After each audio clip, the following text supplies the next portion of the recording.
The message came in at 7:42 a.m., just a few words and a period that somehow managed to rearrange my entire morning.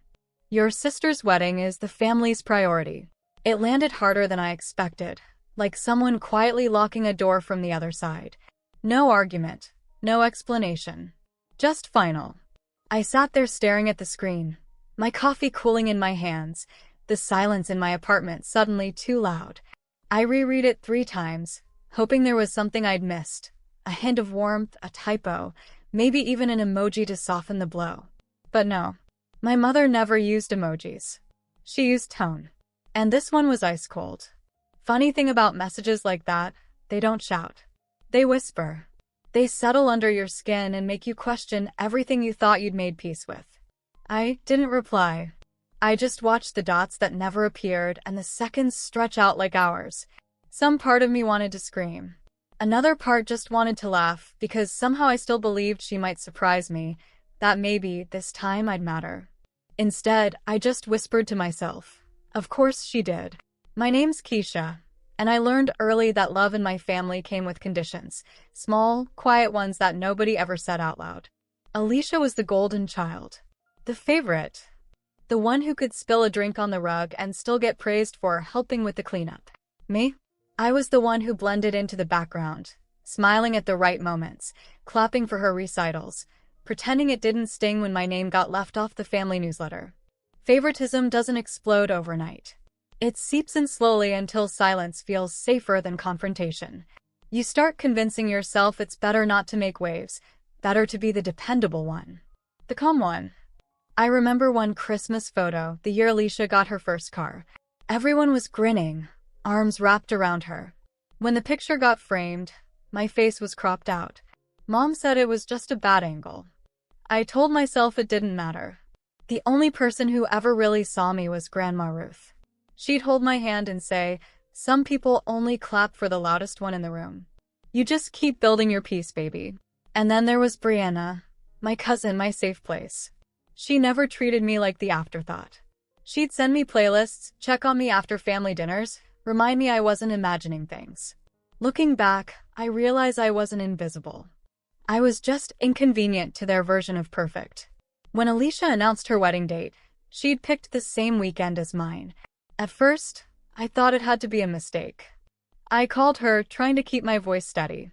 "You do realize that's my wedding weekend, right?" She laughed, this airy practice sound I'd heard my whole life. "Don't worry, you'll be fine. You barely have people to invite anyway. I've already booked the morning slot. It's obvious it belongs to me. You can rent some cute little spot nearby, and maybe some of the family will swing by your ceremony afterward." Honestly, Devin Marchetti is such a lone wolf, just like you. His parents, 7 feet under. Don't expect many guests from Italy. Your tiny wedding doesn't need to clash with mine.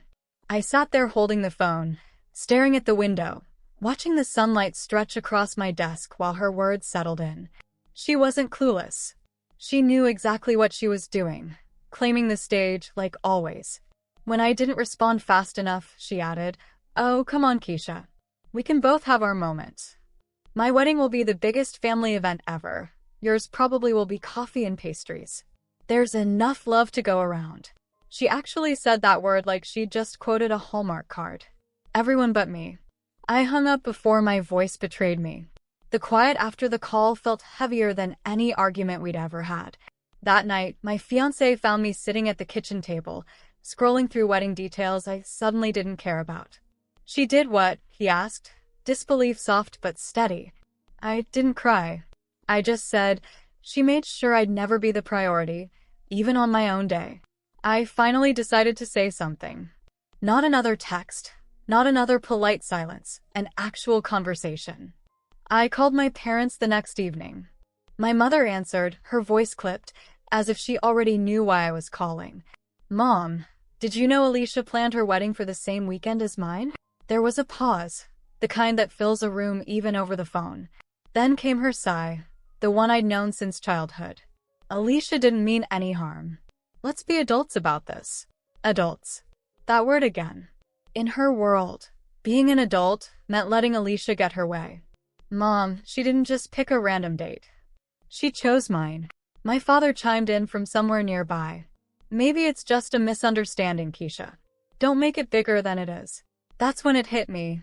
Their silence was never peace. It was control. Their weapon wasn't shouting or name-calling. It was omission. Leaving me out of pictures, out of conversations, out of priority lists. Words like reasonable or sensitive were their way of labeling me inconvenient, assigning me a role I didn't choose. I felt my throat tighten. You know what hurts the most? You're not even surprised. My mother's tone hardened. Keisha, you're overreacting. You've always been so sensitive. Sensitive. Another word that meant inconvenient. I took a breath, steady but shaking inside. I'm not asking for permission to feel disrespected. I'm asking you to see it. Silence. Then, the soft click of the line ending. I stared at the phone for a long time before setting it down. In that moment, I realized I'd spent my entire life begging for acknowledgement from people who were comfortable pretending I didn't exist. So I stopped waiting. If peace meant their comfort, then I'd find mine somewhere they couldn't reach. The next morning, I woke up with a strange kind of calm, the kind that comes right after a storm, when the air still hums but you finally see clearly. Devin was in the kitchen, humming as he poured coffee. He looked up, reading my face like he always did. You done trying to fix it? I nodded. Yeah, I'm done. We'd been talking for months about buying the villa in Lake Como, a dream that always felt too big, too far, too indulgent. But that morning, with Devin's dual citizenship making the process smoother, it didn't feel like a fantasy at all. It felt like freedom. I showed him the listing again. Old stone walls, olive trees, the kind of quiet that doesn't ask you to prove anything, the kind that lets you breathe. The photos showed a kitchen perfect for writing our own story, a garden where we could eat under the stars, and a terrace that caught the sunset like it had been waiting for us. He smiled, that slow, steady smile that made me feel like the world could tilt and he'd still be holding me upright. It's time we stop waiting for permission to be happy. That line stayed with me. I didn't need their approval. I didn't need their version of love. If they wouldn't show up for me, I'd build something they could never ignore, not out of spite, but out of peace. So we made the call. We signed the papers. We packed suitcases filled with our future instead of our frustration. I even pulled out my hand-bound wedding planner, tracing the pages where, a year ago, Devin had asked me to marry him. We'd chosen our date, and even sent the save the dates. Each detail reminded me that I hadn't erased myself. I'd just chosen a different audience. And as I closed the apartment door behind me, I whispered, almost smiling, let them have their wedding. I'll have my life. Lake Como didn't greet me with fireworks or grand beginnings. It welcomed me with quiet, a kind of stillness that asked nothing and offered everything. The villa was older than I expected, its walls breathing history through cracks and sunlight. Deborah and Mateo, Devin's older sister and her husband who had managed the place before us, met us at the gate with paint-streaked hands and warm smiles. Within an hour, we were all laughing over chipped tiles and broken shutters, planning what could be instead of mourning what was. And for the first time in years, I felt truly seen. Days blurred into something gentle. We painted walls until our arms ached, hammered nails into old beams, and planted olive trees in soil that smelled of rain and earth. Each crack in the villa seemed to hum with history, and we treated every brick and beam like it mattered. At night, Deborah cooked pasta from scratch, Mateo poured wine that tasted like patience, and Devin played old records from his phone, turning the courtyard into our dance floor. The sound of laughter mixed with hammering, the smell of fresh plaster and rosemary, creating a rhythm that felt like home. Inside, the air smelled of sunlight and new beginnings, like a place that remembered every voice that had ever echoed through it. I'd wake before sunrise, sit by the open window, and write lists, not of tasks, but of gratitude. No more comparisons. No more waiting to be chosen. For the first time in my life, I wasn't building a version of peace that fit someone else's comfort. I was living in it. Every nail hammered, every wall repainted, whispered the same truth back to me. I hadn't run away. I'd finally come home. When the villa was finally ready, I sat at the old wooden table and began writing invitations by hand. Not the mass-printed kind Alicia would send, but ones that felt alive, sealed with pressed olive leaves and tied with twine. Each one carried a piece of this place, of what it had given me. I didn't invite everyone, just the ones who had loved me without conditions. Grandma Ruth. Brianna. A few cousins who'd stayed quietly kind through the years. Brianna's reply came first, a text that made me laugh out loud. We wouldn't miss it for the world. Italy? Girls say less. Grandma Ruth called that night, her voice steady and proud. See, baby? Sometimes you gotta build your own table when folks keep pretending there's no seat for you. The more responses came in, the lighter I felt. This wasn't revenge. It was revelation. The kind that happens when love stops performing and starts breathing. Deborah helped me string lights through the olive trees, and Mateo built a small arch overlooking the water. Devin curated a playlist that mixed jazz and soul, something that felt like both of us. For once, I didn't care who showed up out of obligation. I cared who came because they wanted to, the kind of people who didn't need an audience to make their love known. And that, I realized, was my real family. On the morning of Alicia's wedding, New York glittered in all its predictable perfection. Her ballroom was draped in crystal chandeliers, blush roses, and designer promises. Guests sipped champagne under the illusion of harmony, every detail curated to sparkle. Alicia glowed, or tried to. Her smile was the kind that strained at the edges, practiced for cameras but hollow underneath. Chairs near the front sat half-empty. Mom whispered, brittle, pretending not to notice. Across the ocean, our day unfolded differently.